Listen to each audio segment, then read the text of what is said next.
C'est vrai que l'été, c'est quand même un temps assez propice pour lire. En tout cas, en ce qui me concerne, dans ma valise, il y a en général pas mal de bouquins. J'essaye de varier les tonalités dans le choix des livres. Je crois qu'un des plus grands plaisirs dans la vie, c'est quand même de lire face à la mer. Hein. Je crois qu'on est d'accord que c'est un moment de grand bonheur, parce qu'il y a quelque chose qui est de l'ordre de la contemplation et à la fois du fait d'être plongé dans une lecture et en même temps d'être dans une atmosphère qui pousse quelque part à une forme de méditation aussi, je trouve. Je ne vais pas révéler toute l'affaire Rachel, mais en tout cas, il y a vraiment une atmosphère hyper contemporaine. Ce que j'ai trouvé surtout très original, c'était la manière dont Caroline O'Donoghue raconte aussi cette histoire d'amitié très fusionnelle entre une fille et un garçon dans cette période de l'entrée dans la vie d'adulte, dans cette colocation entre les deux personnages principaux du livre et toutes les mésaventures qui peuvent leur arriver, les interrogations qu'ils peuvent avoir sur l'amour, la sexualité, le travail. J'aime beaucoup les romans qui traitent de cette période de l'entrée dans la vie active et parce que c'est un moment de basculement et qui est parfois très difficile. C'est un moment finalement où on teste un peu ses appuis que je trouve passionnant.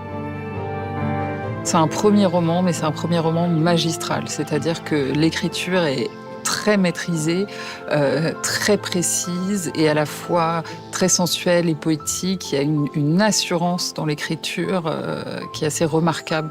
J'ai découvert l'atmosphère de Casablanca dans les années 90 et ça traite de questions importantes quant au milieu d'origine, la transgression des barrières sociales, comment justement une histoire d'amour peut aussi engager chacun des personnages dans le fait de découvrir d'autres paradigmes. Et j'ai trouvé les deux personnages principaux, donc Sarah et Driss, très attachants dès le départ. C'est un roman qui est très solaire et où on sent que les deux personnages sont épris de liberté, de soleil, de désir et en même temps sont rattrapés peut-être par leurs différences. Mais c'est vrai que c'est un livre très jouissif à lire parce qu'il y a cet élan vers l'autre et on est un peu transporté avec eux.